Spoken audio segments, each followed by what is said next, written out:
do you have any advice for people who want to write or do anything outside of the box? Everybody's different, so the advice, what works for me, may not necessarily be what works for someone else. I want to write this script, but I can't think what it is.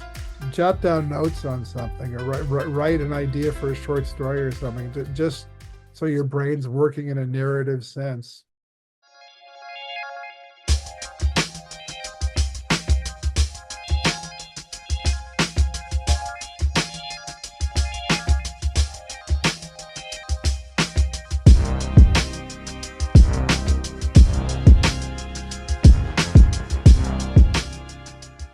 What's up, everybody? This is indeed the E-Man, chilling like a villain, singing like Bob Dylan, keeping on the low with some double stuff. Oreos. And man, I have a very, very special guest in the building. My guest is a writer. He's a producer. He has written for legends like the late, great Robin Williams, Harold Ramis, and Richard Lewis.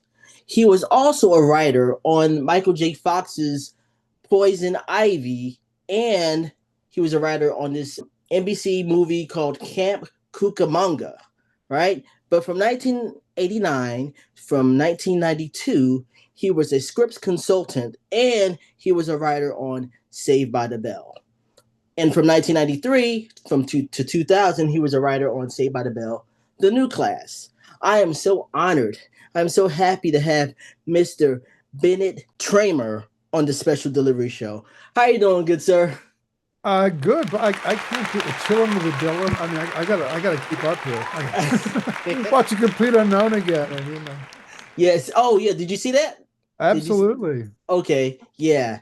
I didn't get a chance to see it yet, but how are things in Los Angeles? It's good, you know. I sadly know some people who lost. Not to start on a downer, know some people who lost their homes in the fires, but we're recovering. I went to a really great benefit to raise money that some friends of mine did for firefighters and people hurt by the fire that Weird Al Yankovic performed, and wow, Al Jardine and the Beach Boys, and a lot of good people. Melissa Villaseñor used to be on Saturday Night Live. Eric Idle from Monty Python sang yeah, The Bright Side of Life. Yeah, it was a really good benefit downtown LA a week or two ago. So that was good. Like you're doing something for people, yeah. Fantastic. I'm glad that your people are safe, right? Yeah, yeah. No one lost their lives. Some friend of ours lost their homes, but they're doing okay. It's a blow, you know. It's tough, but they're doing all right. I was raised in a small town called Wilson, North Carolina, which is about 45 minutes away from Raleigh. And you have family that's from Wilson. Is that right? My mom grew up in Wilson. Her father, I think either her father or grandfather, started Edinger's Department Store, which was a big department store in Wilson. And yeah, I love North Carolina. I still root for the Tar Heels, you know. My whole mother's family went to University of North Carolina, including my mom, including all my first cousins, one of whom I spoke with this morning. Yeah. I'm a Tar Heel fan because, you know, in North Carolina, you're either a Duke fan or a Tar Heel fan. To this day, I hate to hear the word Duke. Yeah, even Duke it out seems like an insult, you know. Yes. and real Tar Heel fans spell Duke D-O-O-K. Right, Duke. Yeah. Wow, it's such a small world, man. Yeah, you know, it's a nice city, Wilson, and people, yeah, have a real fondness for North Carolina, North Carolina pine trees, and the barbecue down there at the place called Parker's, I guess it's now called Bill's, was legendary. Yes. Unfortunately, Bill's is no longer in existence, but Parker's is still around because, like, in 1999, there was Hurricane Floyd, and Bill's was completely underwater. And ever since then, they had a hard time recouping. But it's now Bill's son, Bill Ellis, passed away. Bill's son has a new place called Marty's. And so it's pretty popular in Wilson. But that's so crazy that your family's from Wilson. That's insane. I visit there every Easter. This time of year, actually, it's Easter Sunday. We're doing this on Easter Sunday. I don't know when it's going to go on, but we would go there every spring break and celebrate Easter and Passover with my grandmother, my mother's two brothers who were there. My mother's one brother was, let's see, second in charge of the Institute of Government at the University of North Carolina. Wow. Here's a story for you. There's nothing to do with my writing career. My first cousin played freshman basketball for Carolina back before Dean Smith. Frank McGuire was the coach then, and was a real expert on basketball. and used to go to all the high school basketball camps. This is like in the 70s, 80s. He later became a real expert. He wrote for USA Today and Sports Illustrated evaluating classes. Wow. And he it's something called the poop sheet. He was just mimeograph machine in the old days in the 70s. And all the ACC schools would subscribe to it. He went to see this is like 1977, 78, somewhere around there. A guy playing his third varsity game. He'd gotten a tip from Roy Williams, who was then an assistant from Roy Williams, who later became the head coach. We've heard Right. something about this guy, 6'3", can do a 360. Check him out. So my cousin went to see him his third varsity game and said, "You probably haven't heard of Mike Jordan." Wow. But he, in terms of fundamentals, basketball, athleticism, intangibles, and fundamentals, he's the best wing guard prospect I've ever seen. He was the first person to write about Michael Jordan. Wow. Yeah, this little mimeograph sheet, and that sort of made his name. That's insane. Like I gotta say, I was born in Jersey, but I moved to North Carolina when I was 8. The whole college basketball culture there, just to Hmm. be immersed in it, because before then I was always into wrestling, and then even to be introduced to WCW wrestling because that's in that area. The whole Right, right. culture of college basketball, I mean, it's a humongous deal. Just out of curiosity, real random question: do you remember in Wilson there's this place called Howard's Convenience Store, and they had the best hot dogs? Do you It remember might that place? be up to my time of visiting because you're almost 30 years younger than I am. So Okay. They had the best hot dogs, man. So, but were you born? You were born in Cleveland, Ohio, yeah, born right? in Cleveland. My mom came from. She wanted to be a journalist. She eventually became, a homemaker, but also a social worker, volunteer. But she worked from 9 to 5 for the Council of Jewish Women. They were in charge of introducing Sesame Street to the city of Cleveland. They would get these Wow. yeah. And she came to. We had relatives in Cleveland. She came to stay there. I met my dad, who I think with him was just starting his career as an orthopedic surgeon, and they fell in love. She stayed in Cleveland, and here I am, and two older brothers too. When did you realize you had a gift of writing? Well, some people still wonder if I do. Yeah, I think, yeah, I guess I've been had pretty good run. Uh, it's no great secret or anything, or it's lightning hit me. I was always loved movies and TV, and I was really good at writing. So it just seemed like that's what I would do. It's what I always wanted to do. My mom claims when I was like 3 or 4 years old, I would fight with her to stay up and watch I Love Lucy, which was a little past my bedtime. 'Cause I'm going to do this someday when I grow up. So she said really early on. And I'm still Oh, in touch with a woman, now a woman, she's my age in her 70s, who's known me since fourth grade. And she said all of us were wondering what we were going to have for lunch the next day, and you were saying you were going to go to Hollywood and be a writer. So I guess very early on, I just had that impulse, that interest. wow. When you mentioned I Love Lucy, it Yeah, instantly takes me back because my sister was a huge fan of I Love Lucy. We grew up watching I Love Lucy, the sitcoms, I Love Lucy, Different Strokes, Wonder Years, all of that stuff was in our household. Three's yeah. Company. So yeah, that brings me The back. physical comedy, which I wish there was more of. Dustin Diamond was a great physical Yes. comedian. Robin Williams, who I wrote for, obviously, his stand-up would use his body. A lot of comedy now is just people standing still, talking to each other. And the greatest comedy to me, the silence, Chaplin, Keaton, Lloyd. And when I was growing up, I Love Lucy was a great physical comedian. Carol Burnett was a great physical comedian. Yeah, Dick yeah. Van Dyke was an unbelievable physical comedian. And that part of comedy should be, we tried on Saved by the Bell as much as we could with Justin, who was a real physical comedian, to not just have jokes, but to have people, the humor is in their facial expressions, body language, contortions, things like that. When I Just, watch the show now, he mhm. was such he was so needed on that show. Yeah, He yeah, I he really mean, put the comedy link to our show. yeah, for sure, man. Rest in peace to Dustin Diamond. Now, Absolutely. I said this earlier. I want to make sure I have this right. So you wrote for Robin Williams, Mhm. you were friends with Harold Ramis, you wrote Right. for Richard Lewis, but you were also roommates with John Carpenter. Is that right? Yeah, USC Film School, Emmanuel, way back when Wow. we went to USC Film School together.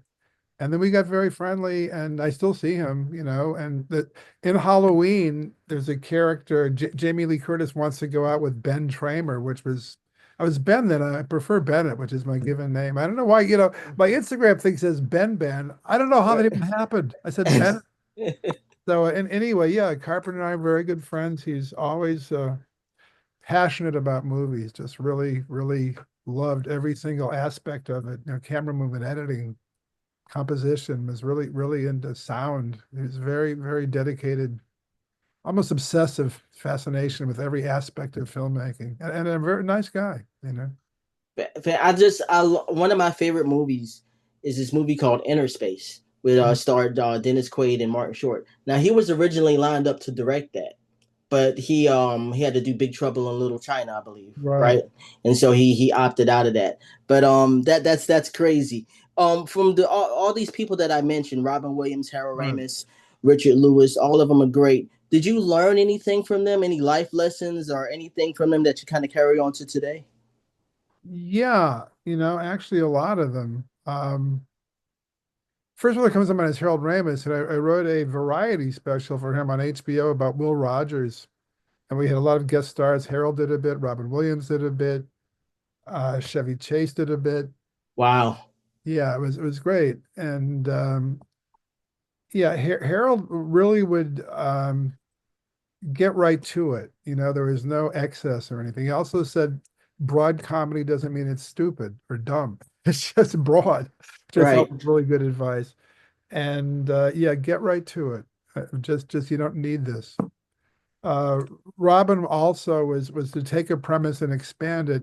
You're writing for him, but it was like with him. I mean, you give him something, he'd do it 10 times better. And I really only got that job because his managers had liked my script, and his first comedy album was coming out. And his acts, it's funny I mentioned visual comedy earlier because he was so physical in his stand-up, they thought we've got to have more verbal bits to play on a comedy album. So he Mm, and I worked on some bits together, and I kind of learned from him, take it one step further. Like Roots was a big book at the time. This is like late 70s, early. His comedy album was 79, 80, and we worked on it together. And Evelyn Wood, was speed reading. So I said, why don't we do a speed reading version of Roots? And I thought just funny him doing this, long book in a minute. And he said, yeah, but we should screw it up. So he threw in all these contemporary references, like, Kizzy make me a daiquiri and stuff. And it isn't just enough to have the premise. With Robin, it was take it a step further. I just right. done it straight. It would have been funny, but throwing in modern references um, really made it something different. So yeah, you can learn a lot from those people. Yeah. Yeah, And definitely. So I wanted to get into Saved by the Bell. I want to say this real sure. quick because this is very important. Saved by the Bell has always been a favorite show, but not has always been a favorite show of mine. But it Great. is become a comfort show, kind of in the same way where my parents they loved Matlock growing up. My sister, her comfort show is Little House on the Prairie. So it's just like I can't even begin to explain to you how great it is to live in a time where and I can watch it at any time I want to, at the drop of a hat. It's great, and you just happen to write two of my favorite episodes. Oh, really? I gotta say in my top 10 of Saved by the Bell episodes. One was Cut Day, Oh, and the other was the SAT episode. well, thank Um, very, very welcome. I'm going to get to those, but I just want to say real quick. Recently we lost Peter Engel, who Yeah. was a legend. Do you have any memories, a funny memory or anything you want to share? Yeah. Yeah. Peter was Mystery Saved by the Bell. It was, he did it originally. He was the last word on things. A great guy. And he would say, yeah, I learned a lot from Peter. You talk about baby steps in a script. Like, let's not do baby steps. Like, don't say, hey, let's do this. Just say, I got an idea, cut to them doing it. So, Right. yeah, he no baby steps, and he really respected the audience, which was tweens, supposedly like 8 to 12, but high school kids were watching it. And he said, Yeah. I don't ever want, this is almost verbatim from Peter, fairly early on. He said, I never want to have our adult characters, who weren't that frequent. We were the first show where the kids were the whole center of it, but no parent, no teacher, whatever, will say, when you look back on this someday, you'll laugh. That doesn't help a kid. He said like Right. breaking up from your girlfriend is like a divorce. Oh So yeah, yeah. the teen kids seriously. Yeah, I never want to hear years from now you look back at this and laugh. Uh, and he also pace was everything to Peter. And so Mm, was Brandon Tartikoff, who was the president of NBC. yes, We were up against yes. cartoons on Saturday morning. So many people discovered it after school and syndication, but originally we were Saturday morning and up against these great Warner Brothers cartoons, Chuck Jones, Roadrunner, Bugs Bunny, and it was like no scene over 3 pages. It's just got to keep moving. And Peter was always keep it moving. And I'd sit in the editing room with Peter. The original head writer was Tom Tenowich, and then I sort of took over from Tom. But Tom was great. I learned a lot from him. And Peter would sit in the editing room. We'd cut Wednesday mornings, and he was kind of had a short attention span. Anything, it's boring, cut it. And I'd say, she's slow here, cut it. And I'd say, Peter, there's a story point there. He said, lose it, we can always put it back. And it's amazing what you can lose and a show still works.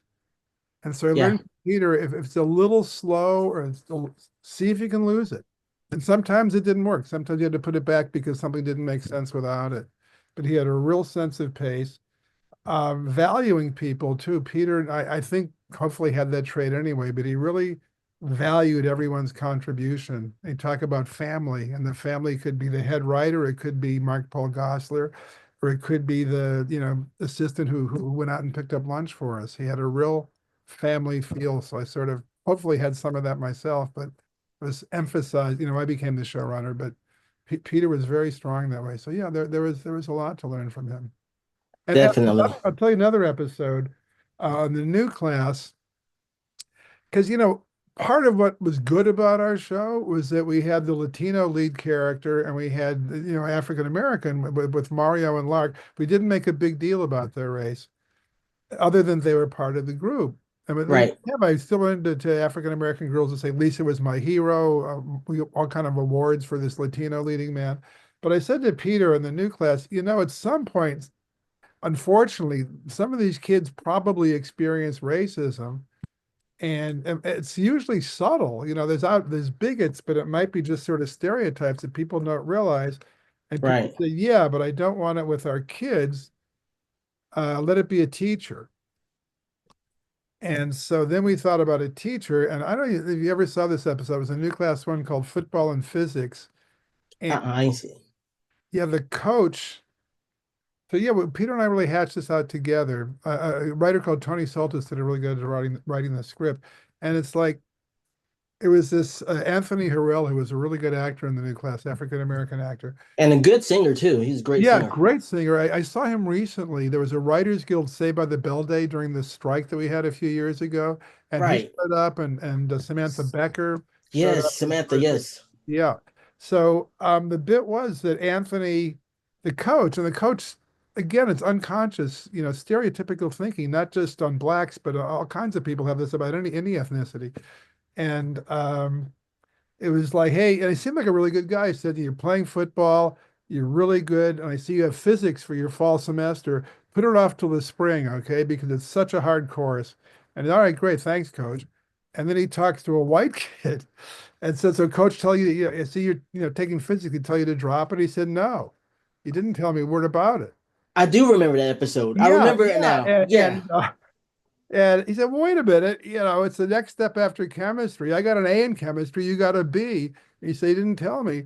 So finally he confronts the coach about it. And I said to Peter, when does he nail the coach? And Peter very wisely said, nobody gets nailed, he educates him. I thought that was such a sophisticated way to look at it.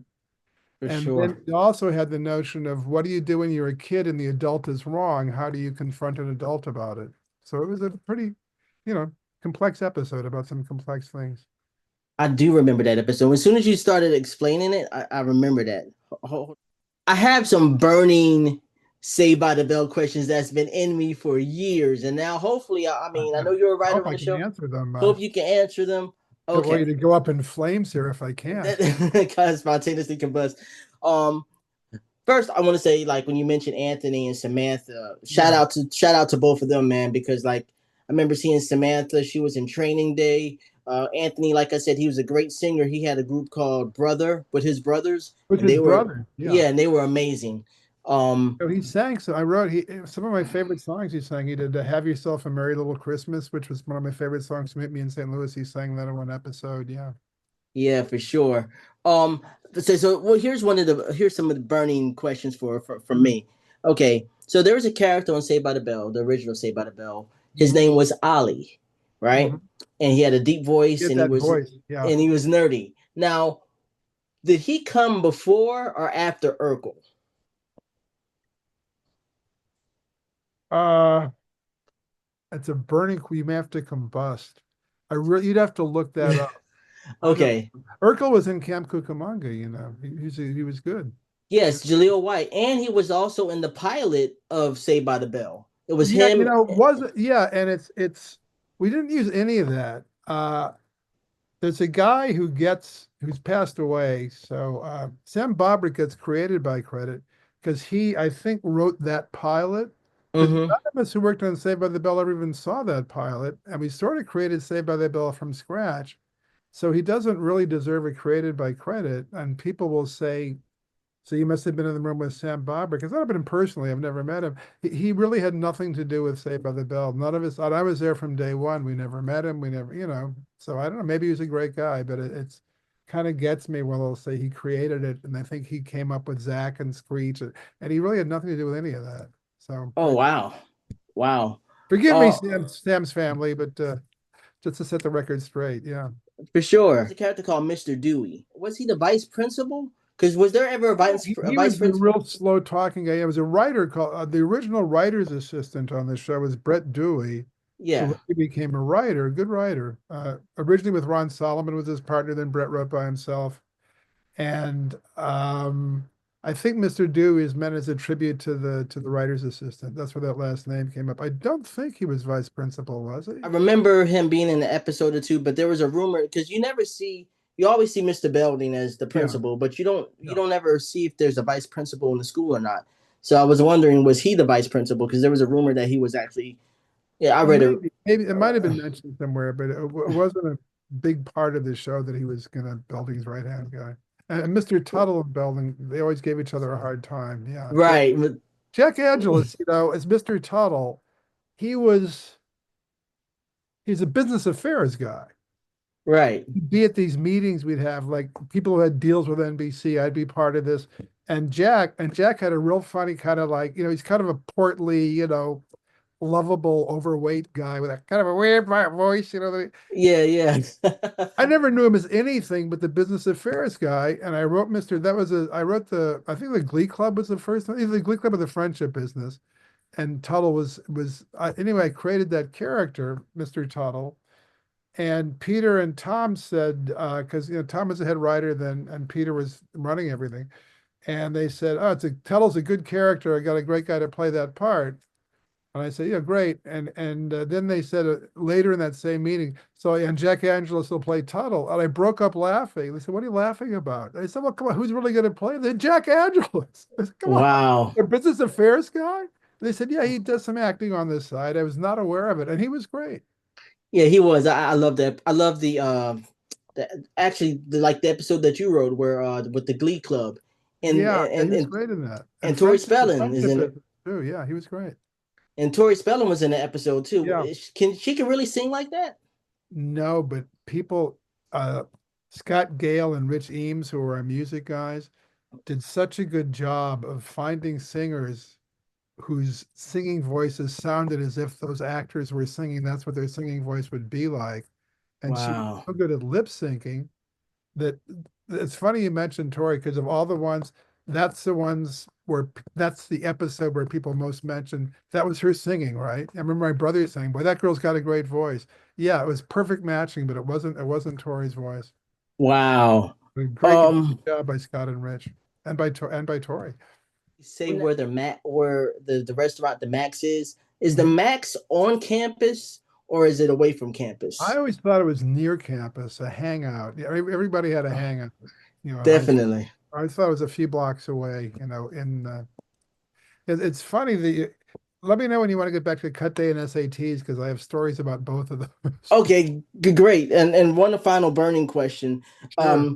With Saved by the Bell, the new class, the first time I learned about Saved by the Bell, the new class was I went to the grocery store. I went to the cereal aisle, and in the back of the Rice Krispies box there were these cutout cards of the new class, and I was like, oh my god, there's gonna be a new class, and I assumed that oh well one of these new characters is either related to the original seven or something, kind of like a Teen Wolf 1 and Teen Wolf 2 situation. Yeah. Was that ever a plan to make specifically with Robert Tefler's character? Was he originally written to be a cousin or a relative of Zach Morris's or No, no? not that I remember, no. But it's funny you mentioned that cereal box and Robert Telfer because you're the first person I've seen who's aware of that cereal box. So maybe NBC knew what they were doing, but they said we got to cast real quickly because they got the cereal box and there's a deadline from what was the post, It was Kellogg's Rice Snap Krispies. Crackle and Pop or something. Who was it? Was it Rice Krispies? Right, yeah, Rice Krispies. But Yes, Snap sir. Crackle and Pop are controlling who we cast. It was like yeah, so I mean, some of those people were good. None of them were like bad, but we might have done a better job in casting. And some of them we get Jonathan Angel we kept on, and Natalia Sigluti is really good. But some of the others, they were fine, but we might have been able to find better people. There was a real rush to cast for the cereal box. And you've got to change when I talk about Bell after talking to you, Emmanuel, because I always said, no one even noticed that cereal box, but apparently you did. So Oh maybe yeah, they were doing, yeah. But yeah. yeah, it was a rush to cast, and I think it took us a while to find our footing with the new class, to be honest. And also, it was a strange kind of thing where it had to qualify Saved by the Bell as an educational show from the Children's Television Act. In congressional testimony, that led to the Children's Television Act, the Congressional Act, they said we need more shows like Saved by the Bell. That's the kind of show we need. So we were the model for the kind of shows this act is supposed to create, but we had to have an educational advisor to make sure that we fit that. We inspired that act. We have this very Wow. woman from UCLA, but she was a little message heavy. So sometimes you would say something over and over again on the new class. And I got along with her great. She was smart, but she really wanted to hit the message home. So sometimes you'd say the same thing over and over again, which I thought was unnecessary. But we did some good message shows. We did one with Habitat for Humanity that was nominated for Humanitas Prize that I was very proud of. For sure. Let's talk about cut day and the Yeah, SATs. All right, so cut day. The reason I love cut day so much is because one, you get a chance to see outside of Bayside, me um, too. and also, I've always loved Dustin Diamond's character Screech, but I felt like there were times where like he was written to be super cartoony. You know what I mean? Later on in the series or later on in the season, but this episode specifically, he goes out on a date with Lisa and he's cool. He's still Yeah. nerdy, but he's cool. And they don't, it's not like, oh, I'm going out on a date with you, Queen. It's nothing like that. They're just going out on a date. He has some great lines. Like there's a line where he says, where he spills popcorn on Lisa. And she's like, what? Look at what you did. He says, you're the ones that got all the buttery ones. You got all the good ones. And I thought that was really great. And then they're in the movie theater and they have this moment where they're like they're scared and they got these big eye, like this big eye moment, which reminds me of Goonies, because in the movie Goonies, there's Richard Donner would direct some of the kids to do like this big eye moment, so it kind of reminded me of that. But I love that episode. Can you tell me You more know, about it? it's funny because one of the things I often thought about, because I was a kid in Cleveland, which was, Lake Erie was polluted and it was horrible weather. And there was a Beach Boys All Summer Long album when I was a junior in high school. Yeah. You look at the back of that cover, and I thought, man, the beaches right there, and they're riding horses on the beach. Yeah, and what a life. So in the back of and we reference the Beach Boys sometimes, in Saved by the Bell, Belding the California Girls episode, and Zach says like the Beach Boys want to be treated in my school. They were kind of in the back of my mind as this idealized California high school, so different from what I grew up with in Cleveland. And the idea, which we finally did in Cut Day, because I remember seeing that album, 30 years before we worked on Saved by the Bell almost, skip school and go to the beach and hang out. And that's exactly what they do in Cut Day, is they skip school and go to the beach. And that was a pretty good beach. That was in a studio, stage 9, but it was a pretty good beach set. You could believe they were really at the beach at the Pacific Ocean. And that was a big part of it. I thought this is really good. And the idea of skipping school and having fun outside of school, just could really relate to that one. Yeah, that's one of my favorites. The SATs, when I first met with Peter Angle, first hired me to do this show before there was anything written. I said we got to bless the SATs. It puts so much pressure on kids. That was like the first thing I mentioned. He said, well, let's hold off on that. So that was I don't know, season 2 or 3, whatever. But I always wanted to get into the SATs, and I went to Shaker Heights High School, where I went to high school in Cleveland. Was this middle class? It wasn't like rich kids, but it's middle class. But there was real pressure on what college are you going to, and they had a college room, and everything was Yeah, getting good grades and do a lot of activities. I thought it could have been more about learning and just how it forms you as a person versus getting into the right school. So I really wanted to get into that. And I thought the SATs summarized college peer pressure, the pressure that is to get good grades, go to a good school. So I wanted to kind of have kids taken easy on it. So that was almost a message show about don't let this stuff drive you crazy. definitely. There when you mentioned the Beach Boys, there was an episode where Mark Paul and Mario and Dustin, they lip sync to ba ba ba ba Yeah. ba ba. I Right. love that episode too. Um now I the was a big fan of that. Lin-Manuel Miranda is a big fan of that. I heard he's a big fan of He the loves Seven Saved by the Dwarfs Bell. episode. The Dorks episode, he Yes. tweeted that. And I wrote that one. And that was all in rap. So I thought, yeah, I haven't seen a penny from Hamilton. But I think, he met Peter Angle and said how, you inspired me and everything. He's a big fan. But this is really cool. You were inspired when you were writing that rap. You were inspired by Parents Just Don't Understand by Will Smith and Jazzy Jeff, right? Absolutely. Listen to That is that so rhythm cool. over and over again. Yeah. I was Wow. a high school attitude. I mean, I didn't use any of the lyrics, but parents just don't understand is, yeah, that's, yeah, yeah. Well, they shot Fresh Prince. I never really knew Will Smith. Hi, seeing him in the parking lot or whatever, but they shot Right. next to us. So Yeah. Prince and Saved by the Bell were on adjoining stages for most of the time. Sometimes we had to move because we never exactly knew when we were going back. Sometimes we shot at Raleigh Studios, which is opposite Paramount. We shot at Sunset Gower, which used to be the old Columbia Studios. But most of the time we were stage 9 at NBC. The Tonight Show was right there too. We used to get to see, it was so great. Wow. We have on the in-house monitors, it didn't go anywhere else except NBC. You could see the rehearsals of people that were going to be on the Tonight Show. And sometimes Wow. you could sneak down there. Yeah. And I remember seeing Smokey Robinson rehearsing, it was incredible. Wow. Spice So Girls Without Makeup rehearsing it. that's crazy. Like, okay, so real quick with the Cut Day Sure. episode, the guy who played Graham, did you write him like it seemed like he was trying to mimic Crispin Glover from Back to the Future? Was that something that was written for him or no? Because when I look at him, like he's mimicking Crispin Glover almost. Do you? Not that I'm aware of. Maybe he is in it. Was that the styrofoam cups in that? Yeah, the styrofoam Oh cup yeah, guy. well, see, Yeah. my brother is an environmentalist. He started the that was kind of I get mixed up what's in what episode, but yeah, the styrofoam cups.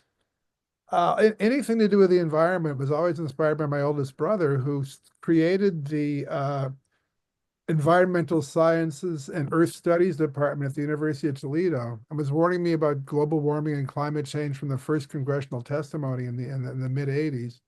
So yeah, that I think he liked Pipe Dreams. I didn't write. I think Tom and Peter wrote that, but I'm sure he got a kick out of that too. Cool.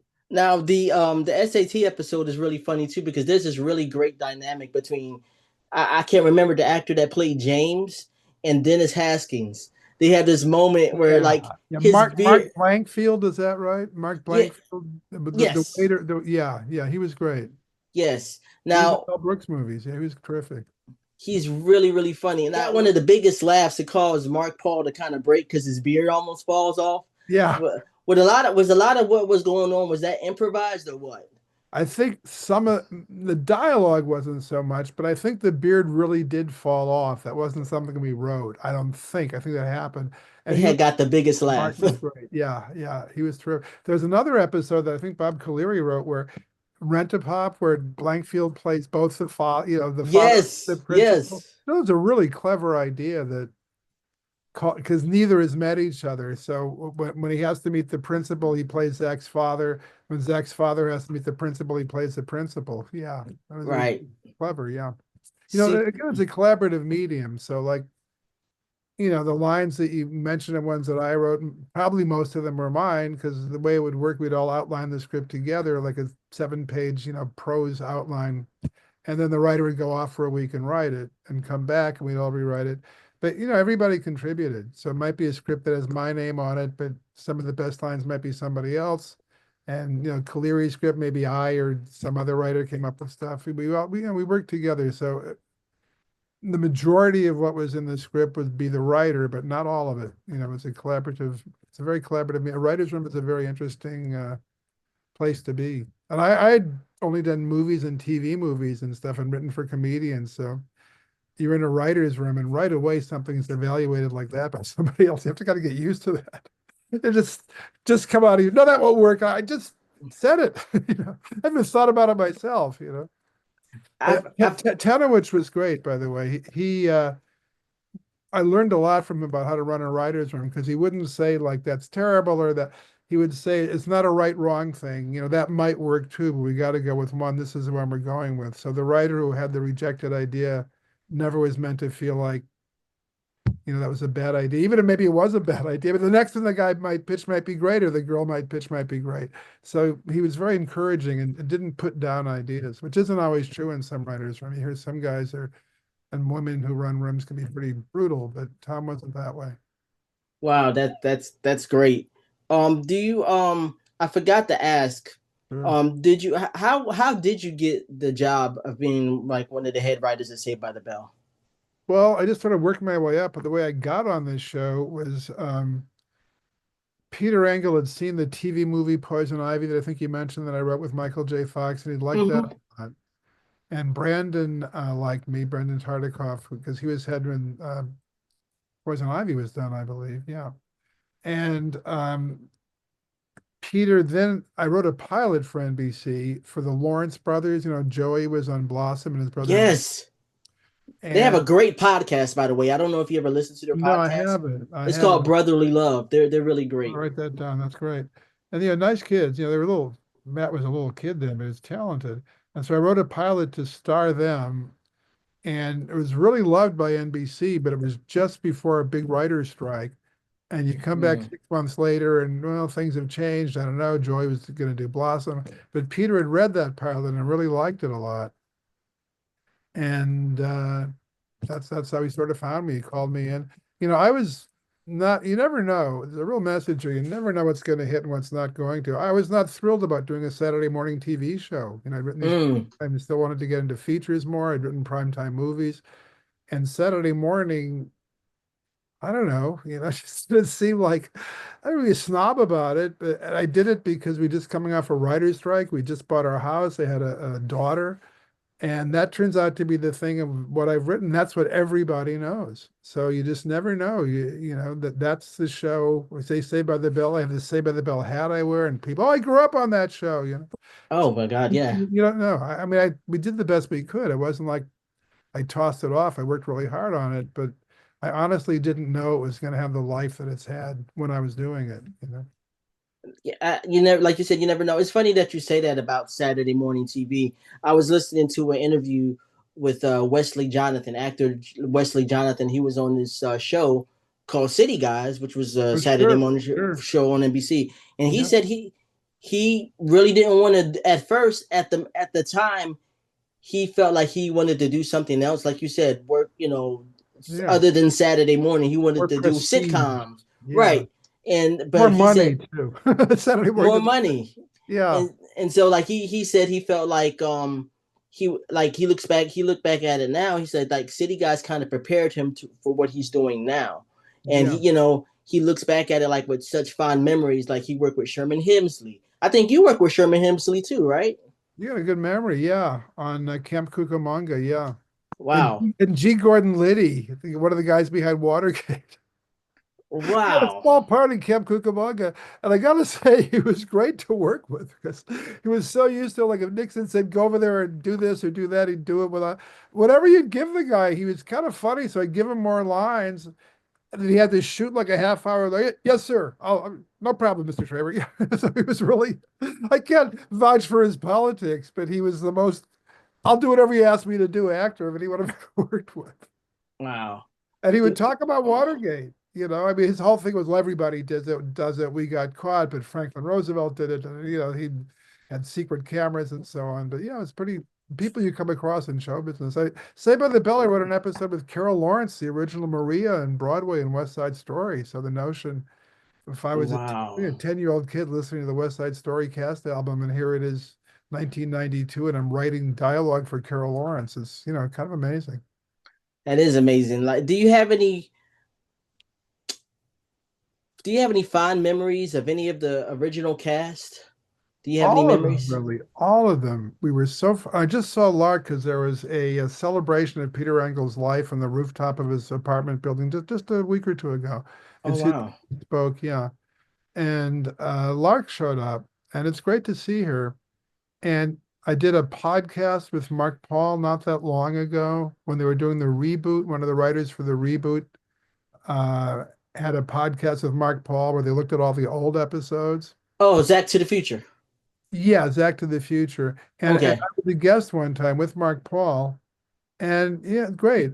We were really fortunate because not all child actors are great. Some of them have egos. And Mm. what one movie I did, child actor is the star of it. And I go on location in Georgia where we shot it. And he said, he'd done some other movies, but he was not, he wasn't like Mickey Rooney had been in the 30s or anything.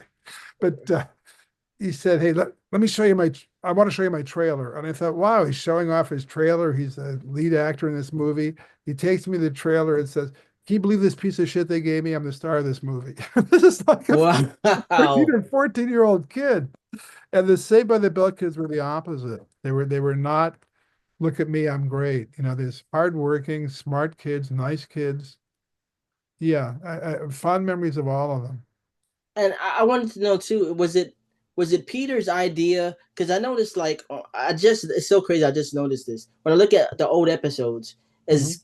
As much trouble as some of the kids or the characters got into, they will always address Mr. Belding as Sir.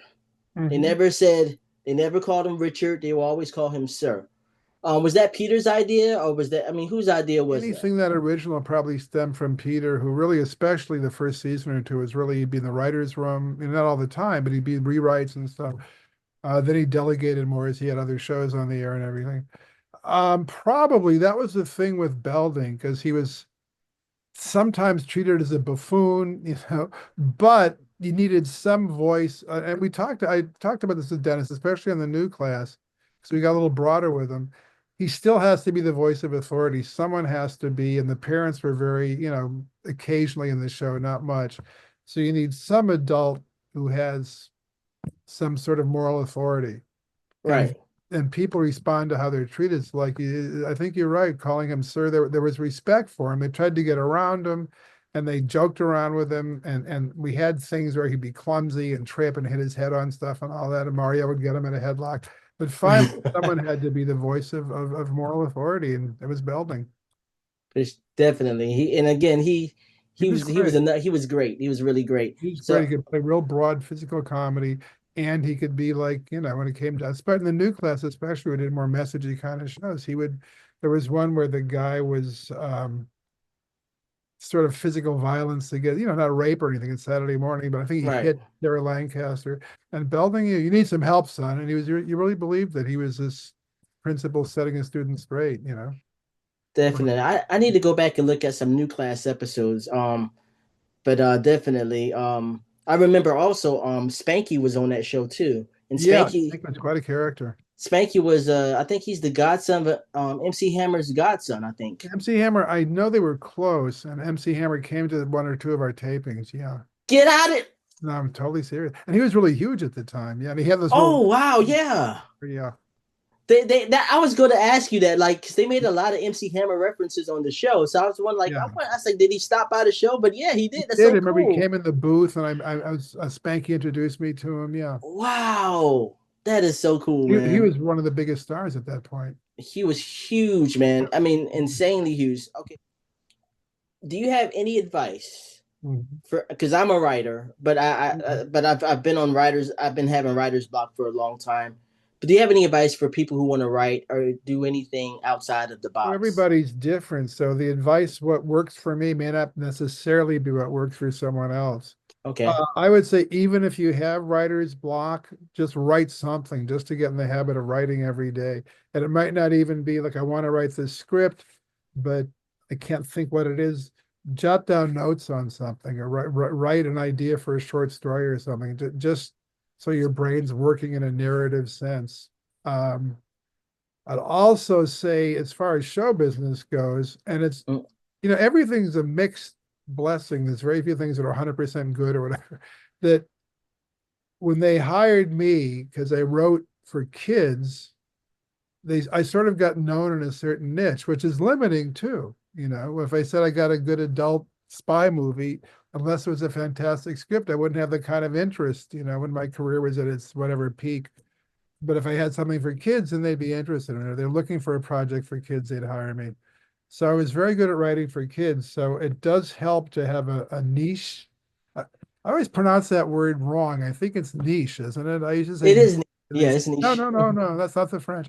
So yeah, to get, and it's, if you can really be varied and write a lot of different things to be known for it, that's great. But at the same time, think this is going to be my specialty.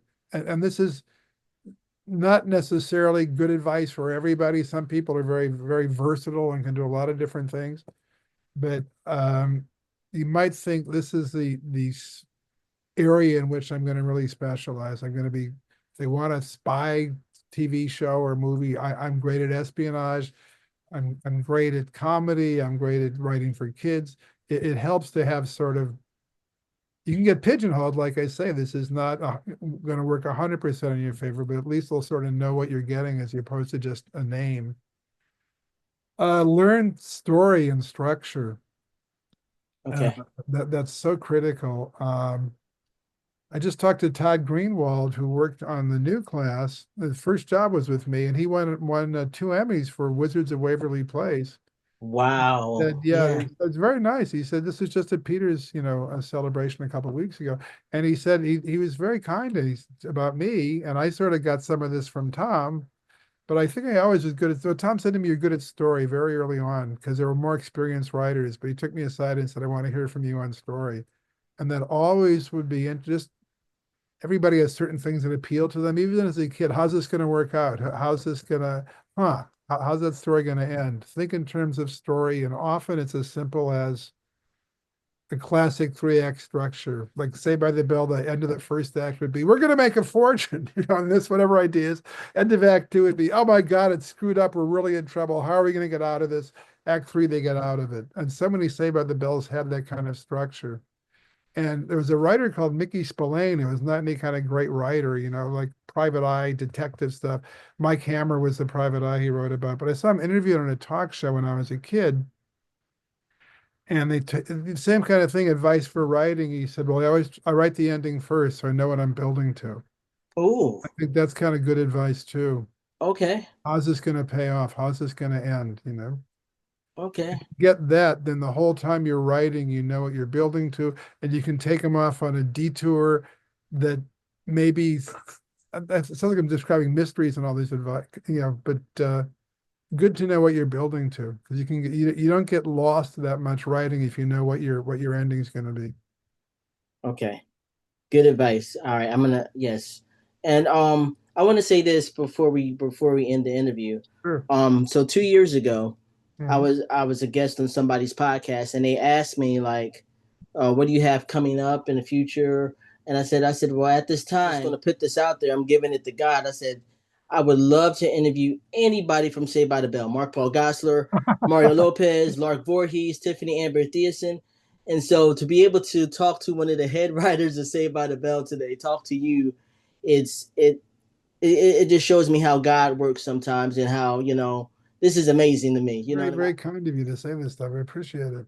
Because Saved by Absolutely. the Bell, people like you and thank God millions of others, they aren't always as good at interviewing as you are, nor do they do it. But we did Thank our you. best. We worked hard. I missed, I had two little kids, and I'd missed every Tuesday night was late, and I'd never see him Tuesday night. Half the time, Wednesday night, I wouldn't see him either. The way it worked is a table read on Monday, the biggest rewrite on Tuesday after you've seen it rehearsed, hopefully less of a rewrite on Wednesday. Thursday, very little rewrite, hopefully next to nothing, because having these actors having to learn new lines on Friday. And we didn't have what primetime shows had, or if you screw up, because I used to go to Robbins, Mork, and Mindy tapings, and they blow a line, send the audience home, actors go to dinner, come back. We had to be done at 6 o'clock. These were minors, they were under 18. Right, right. Luxury, so you had to get everything right. So yeah, you sacrifice a lot when you work, but it's the fans who make a show. We worked hard, we did our best, but Saved by the Bell is a phenomenon. I guess you could whatever iconic, classic, and it's the people who watch it who make it that. So we're as indebted to you as you are to us, as if that makes any sense. Frank Since Sinatra couldn't be Thank the you. biggest star singer in the world, because I know a sax player who played with Sinatra, and he said Sinatra would sometimes, yeah, I guess that'll make him happy, like talking about the public. Yeah. And I said, geez, see him. Oh, thank you so much, ladies and gentlemen. He said, yeah, but you got to realize Frank Sinatra's identity, and he has this himself, as the most popular singer in the world. That means his self-image is controlled by 100 million strangers he's never met. Right. So it's a real we serve you, you serve us. So it's and we really appreciate the fans. It's sincere. Yeah, definitely, man. But thank you for all of your beautiful hard work on that show. Do you have any social media platforms that people can reach you through? I do. The one that a lot of Saved by the Bell followers, I give advice sometimes. Is I'm very proud of this one. Well, several people, but one young lady who's started corresponding with me, just back and forth. I only have so much time, but she seemed to have talent. Now she was a writer's assistant on a show produced by Franco Barrio, who was one of the producers on Saved by the Bell, and Yeah. he's got a real future. So yeah, Instagram, just my last name, Bennett Tramer at Instagram.com. Not Instagram.com. Where am I? Just at Instagram. You And won't get it's my email because I get too many ads for weird stuff. But right. Bennett Tramer, and it's weird. There's a Bennett Tramer with too many T's because I'm Bennett and then Tramer. There's another one with a lot of T's in there who isn't me. And it's strange. So make sure you spell my name right. You're gonna get some really bizarre guy. It's Bennett Absolutely. with three T's somehow. Yeah. And yeah, Definitely. no, yeah, Instagram, and that's the best way to follow me. And I post a lot of Saved by the Bell stuff on it. Probably every third or fourth post is Saved by the Bell related. If you Definitely. want to really see me, but I haven't finished writing it yet. I'm planning on doing a one-man show somewhere in Los Angeles. Just my experiences in show business with the kind of thing you asked me, what have I learned? What advice do I have? And stories about Robin Williams and Saved by the Bell and Harold Ramis and Rodney Dangerfield I wrote for. So when I finish that, Wow. it'll be That some that theater somewhere in Los Angeles, me live performing. So which will be interesting thing to do. that'd be really cool. I know Mark Summers also has a one man show. Do you know who he is? Mark Summers? I know the name, but you'll have to refresh me as to who he is. He was the host of Double Dare, which was a show on Nickelodeon. I remember this show, yeah. Hmm. And So it'll yeah, hopefully, going back over my life, what I've learned, what I could have learned, sort of like my own psychoanalysis, and I don't have to pay myself anything. So definitely. But look, thanks again for your time. I thank you appreciate for you. your interest and asking good questions. You got me thinking about some stuff. So thank you. Thank you, sir. You have a great day. Enjoy your Easter. You too, Emmanuel, and to all people watching this, thank you if you're Saved by the Bell fans, especially thank you. And watch, Emmanuel's other interviews. Oh, appreciate that, man. Thank you so much. Take care. Good talking Yes, with you. good talking to you too, sir.